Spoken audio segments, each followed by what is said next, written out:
So, Jake, we're going to look at what defines a public works project, and then we're concerned about basically the cost for, if we're resurfacing a parking lot, the additional need for a licensed professional engineer to oversee those projects. Right. So a public works project is something that's pretty broadly defined, and the actual meaning of it can kind of depend on what statute you're looking at. But in any case, repaving a township parking lot would certainly qualify as such a project.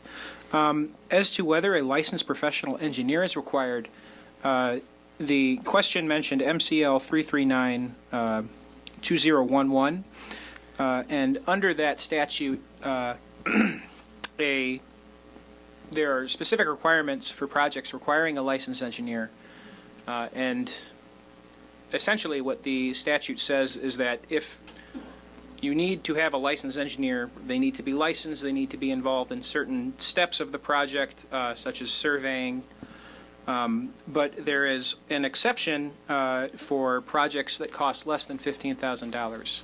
So if the repaving project in question is under $15,000, no engineer is required.